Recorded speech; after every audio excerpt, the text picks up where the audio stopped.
What's going on, Colts Nation? I appreciate you joining me for another video. Today, as promised, we're going to be talking about the Chris Ballard press conference, kind of our takeaways, and there are going to be other videos that come from this, so there's some things not going to go too crazy on because want some things to have their own video, right? His comments about Anthony Richardson. There was a question that I had on Twitter, and not the exact question was asked, but basically that question being asked and his answer to that question. And what it entails. In this video, it's more just everything else, I guess, that Chris Ballard said, and a lot of takeaways. It was about a 50-minute press conference, right around 49, 50 minutes. Colts Nation, if helmets or helmet accessories interest you, make sure to go to greengridiron.com and use code INDSYN at checkout to get the discount code with it. Whether it's mini helmets, full-size helmets, visors, clips, whatever it may be, different face masks, different variations of helmets, alternate helmets,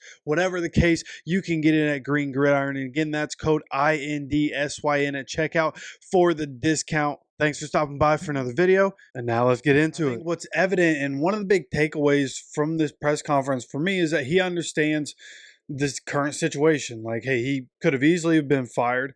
The way he's approached things hasn't worked. This team, that largely, like, guys that he drafted, guys that he wanted to bring back and run it back, and he acknowledged that running it back was a mistake, and looks at what he's done over his time and understands, hey, if we can't get this thing started turning around this year, it's really going to be a problem. And I think one of the things that he talked about, he was asked about A.D. Mitchell, and when he was asked about A.D. Mitchell, that brought up, he just started talking about Alec Pierce and how good Alec Pierce was and how that competition made Alec Pierce better. And that was one of the points that you kind of heard throughout this press conference, is not enough competition. And DeForest Buckner was the first one that really said that. Like, hey, there were just not enough competition, too much complacency. And Chris Ballard basically said that during the press conference, saying, you know, he brought back all these guys and we returned all 22 starters from last season. Like, and there was just a bit of complacency that seemed to set in. There's not enough competition. Everybody's spot's basically guaranteed, and that's going to change. And it'll be interesting to see how Chris Ballard decides to do that, right? We've talked about so many times, between active roster and practice squad, 41 free agents. And with Chris Ballard in this press conference talking about, hey, I got to bring different guys in. We got to figure out which guys we bring in, which is exactly what he said. Hey, we got to figure out which outside free agents are good enough to bring in, and that we would want to come in and fill certain spots, and mention, hey, we got to be able to close those deals. That's something that they need to work on, being able to close those deals. And how does that happen? Who's able to do that? I feel like maybe we'll see Ed Dodds potentially have more of a hand in that. And being able to do that. Maybe Shane Steichen has more of an effect in doing that. And maybe the new defensive coordinator would have a hand in that. But nonetheless, everything that he was talking about and a lot of things he said pointed to the fact that he understands he needs to get new blood in the building, understands that you have to have a mix of free agents come in, keep that competition fresh. And that even goes with the quarterback position that was talked about, bringing somebody in to push Anthony, and to be able to have competition with Anthony, right? Don't let him get settled in his position, right? And Chris Ballard even said, and we'll talk about it during the Anthony Richardson video, but one of the things that he mentioned was like, hey, he was non-committal to Anthony Richardson when it comes to him being like the long-term guys. He's talked about how good he's been, and he showed some good things, but that he needs to stay healthy in this upcoming year. In the grand scheme of Anthony Richardson's career, this could be a pivotal year, the 2025 season. So we'll see what ends up happening throughout the offseason. How does that change? How does his approach change? Again, we'll talk more about Chris Ballard and all the things that he had to say about Anthony Richardson in a separate video, so make sure you're subscribed, have notifications on so you get notified when that video comes out. Might be later today, might be the video for early tomorrow. We'll see what happens there, but nonetheless, got plenty of content coming to you guys. A lot to talk about coming out of this press conference, right? And starting here, I think Zach Kiefer did a good job.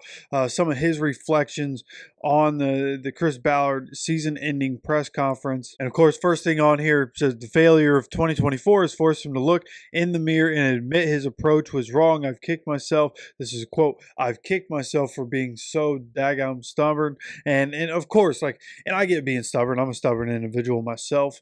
And I can understand his position and where he's been and trying to build this team. And he saw potential from this team with Phillip Rivers and just tried to rebuild it. And year after year, it hasn't worked. And of course, we as fans and so many of the media, like, we all saw what was inevitable.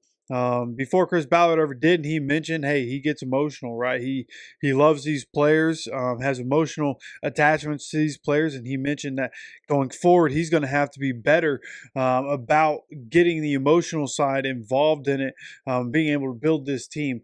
And again, with 41 free agents, even still, we have, well, I believe, it's like $56 million in cap space. I believe 53 point something million dollars in cap space. So you're going to need more, right? With the amount of holes you're going to have to fill, you're going to have to find a way to open up more space. And how do you do that? Well, there are a couple of veterans on the team that we've talked about, right? The Braden Smith, Samson Ebicom possibility.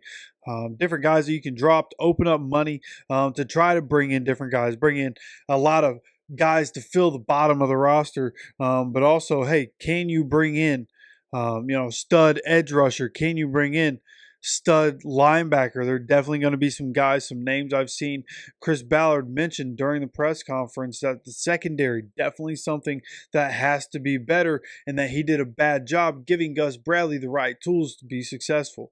Now, I do think, of course, Jalen Jones, Nick Cross, really good step up. Kenny Moore was good.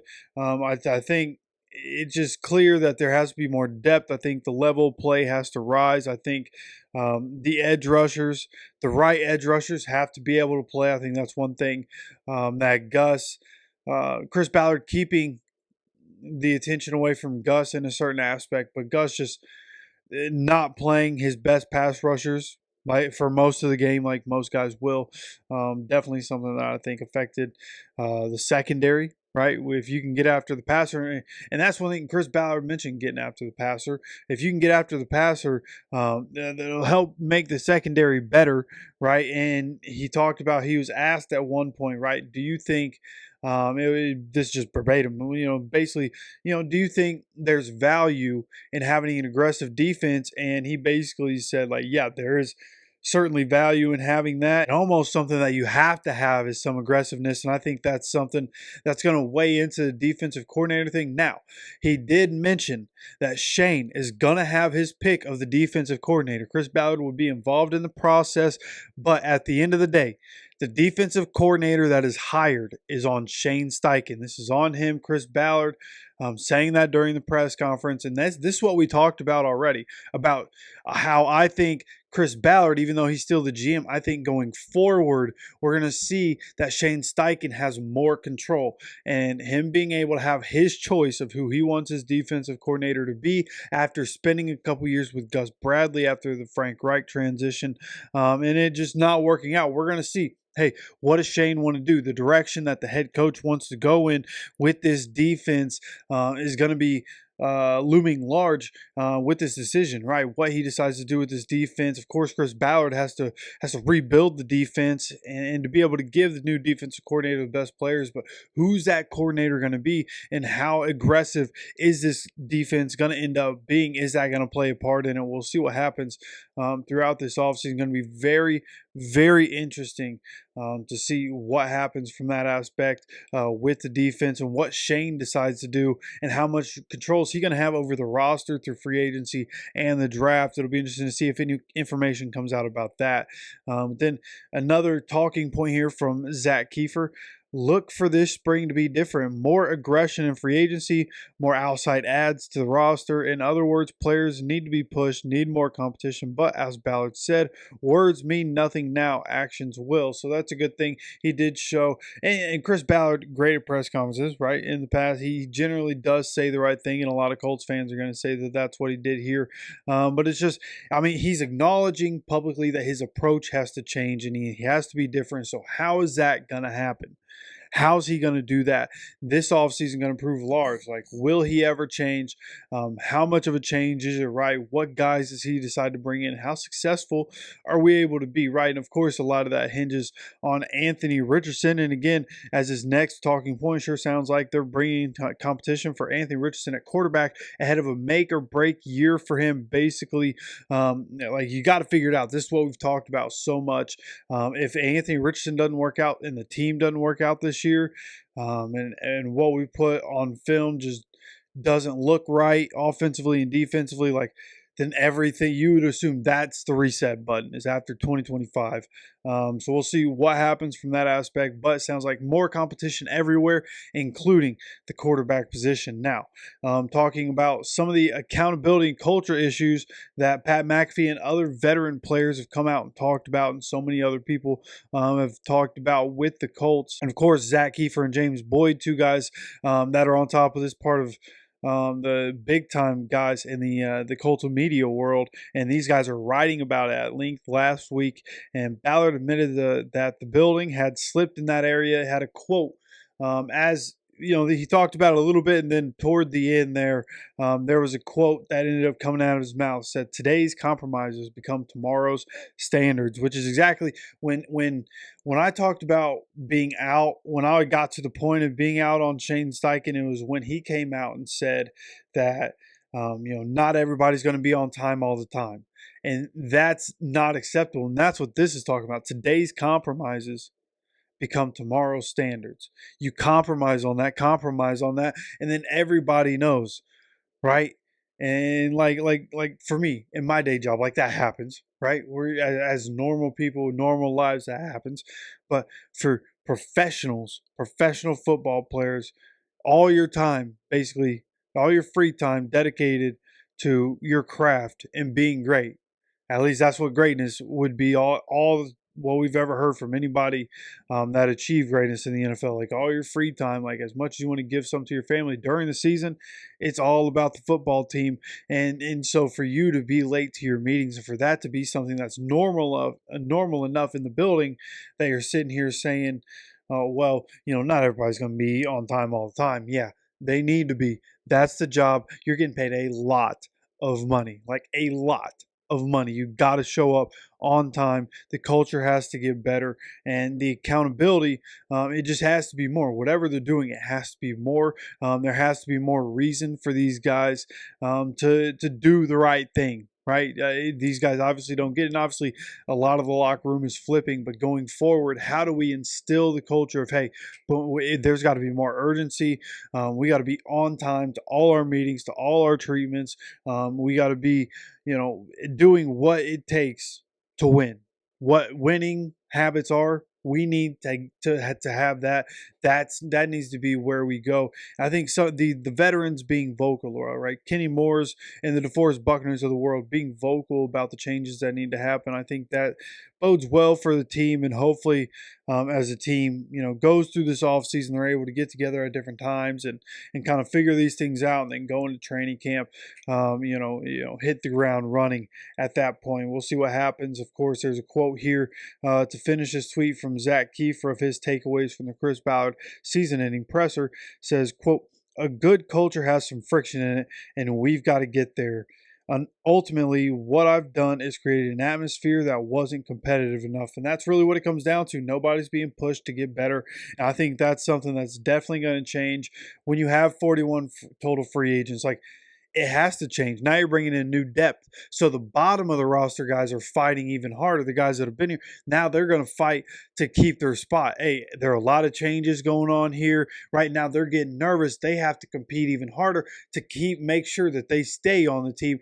New guys coming in want to have a job in the NFL, so they're going to be competing. And that, right, the guys on the bottom of the roster competing and getting better is going to have to elevate the starters, because at some point, one of those bottom of the roster guys is going to start making plays, and all of a sudden, boom, somebody, wherever we have a weak spot, boom, there's opportunity to be great. And that's what we need. And hopefully we see a big flip on that with the 41 free agents. How many of them are going to be new? Probably 39, at least 39, in my opinion. I think a lot of the guys that are going out of the building are out of the building. I don't think we're going to return a whole lot of these guys, even on special teams. I think it's going to be a lot of new blood, new competition, and we'll see. Of course, Chris Ballard could just be flapping his gums. This could all be BS. But this is a much different tone that we've heard from Chris Ballard in the past. So just hoping, of course, there is some nervousness that's there, but as a Colts fan, with as talented as much potential as there could be with this team, and what's going to happen in the future, who could we bring in? There are a lot of question marks, and we're going to see. We're going to go through this offseason, figure out, hey, where can we have hope? Should we have hope for the 2025 season? What could we possibly do? How much could possibly change from year to year? I think it's possible. We've seen quick changes in the very recent, actually, in the past few years. Thinking back to it, at least one team makes major changes, and there are a couple of those teams this year that happened, right? When you think about the Chargers and the Washington Commanders as a whole. So I think it's possible to make changes. Can we do it? Keeping Chris Ballard and keeping Shane Steichen in place, you get a new defensive coordinator and a lot of new players on the roster. Is that enough to make us somebody who's competitive next year? We'll see what happens. Of course, we're going to continue to stay updated on everything. There's more coming out of this press conference that I want to talk about, things that I want to go into detail about, starting with Anthony Richardson. And of course, again, something that I asked, right? James Boyd put a tweet out, hey, you guys have questions. He didn't ask exactly my question, but basically a rephrasement of my question. And Chris Ballard had an answer to it, a pretty lengthy answer to it. Figured I'd share that with you guys. Just another part of this press conference, get as much information to you guys as I possibly can. Of course, life is life. Got some things going on, got some things to do. I'm going to see what I can get to you guys, but plenty of content coming. So make sure you're subscribed. Make sure you have those notifications on. Of course, I appreciate you stopping by for another video. And as always, take care of yourself, take care of each other, and go Colts.